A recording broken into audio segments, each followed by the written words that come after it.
દીવના પ્રાચીન ગંગેશ્વર મહાદેવ મંદિર પર મહાશિવરાત્રિનું ભવ્ય આયોજન થયું. મોટી સંખ્યામાં ભાવિ ભક્તોએ દર્શન તથા પ્રસાદનો લીધો લાભ.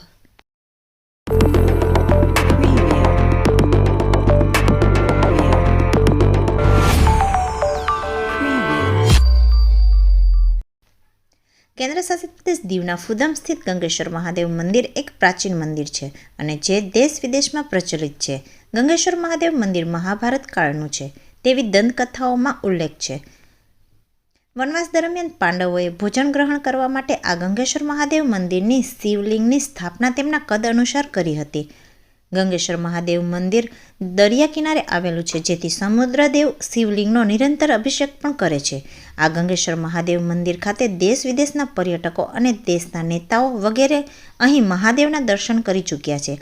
આજે મહાશિવરાત્રિનો પર્વ છે, ત્યારે ફુદમ સમાજના લોકોએ ગંગેશ્વર મહાદેવ મંદિર ખાતે ભવ્ય ઉજવણી કરવામાં આવી છે. અહીં મોટી સંખ્યામાં ભાવિ ભક્તોની ભીડ ગંગેશ્વર મહાદેવના દર્શન માટે ઉમટી પડી હતી અને ફૂલ, બીલીપત્ર, દૂધ તથા પાણીથી અભિષેક તથા દર્શન કરી ધન્યતા અનુભવી હતી. ગંગેશ્વર મહાદેવના રસ્તા પર અનેક સ્ટોલો લગાડવામાં આવ્યા હતા, જ્યાં નાસ્તા પાણીનો વિશેષ ઇંતજામ કરવામાં આવ્યો હતો. યાત્રીને પગપાળું તથા દર્શન માટે આવતા ભક્તોએ પણ પાણી પ્રસાદનો લાભ લીધો હતો.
અમીનભાઈ બામણી ઉદમ ગામમાં રહી છે. ગંગેશ્વર ધામ દીવથી 2 કિલોમીટર દૂર એક સુંદર નયનરમ્ય ગામ આવેલ છે. ગામથી અડધો કિલોમીટર દૂર એ ગંગેશ્વર ધામ આવેલું છે. ગંગેશ્વર ધામ એ 5000 વર્ષ કરતાં પણ પુરાણું છે અને એમ મનાય છે તેનું સ્થાપન કાળ પાંડવ યુગ ગણાય છે. 22મા કળિયુગમાં જ્યારે આ આપણે પ્રભાસ ક્ષેત્ર બન્યું, એનું એરિયા હતો 367 ચોરસ માઇલનો.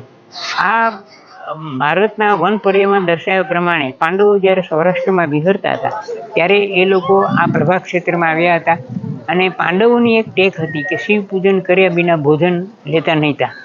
હવે એક દિવસ ક્યાંય પણ સૂર્યાસ્ત થવાયો, ક્યાંય પણ એમને શિવલિંગના દર્શન ન થયા, ત્યારે તે લોકોએ 5 પાંડવોએ આ ખીણમાં આવી 5 પાંડવોએ પોતે પોતાના કદ અને રૂપ અનુસાર 5 શિવલિંગોની સ્થાપના કરી, પૂજા અર્ચના કરી અને ભોજન લીધું હતું.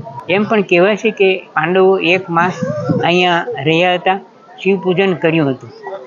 આ જે શિવલિંગોની સ્થાપના કરી, પહેલાં આપણે સમુદ્ર દૂર હતો, પણ આજે ઘણા વર્ષોથી આ શિવલિંગોને સમુદ્ર અભિષેક કરે છે. આજે દેશ પરદેશથી આખા જગતમાં આપણું ગંગેશ્વર ધામ એટલું વિખ્યાત છે કે જેને દર્શન કરવા માટે દેશ પરદેશથી લોકો અહીંયા આવે છે અને શંકર ભગવાન એમની મનોકામના પૂર્ણ કરે છે.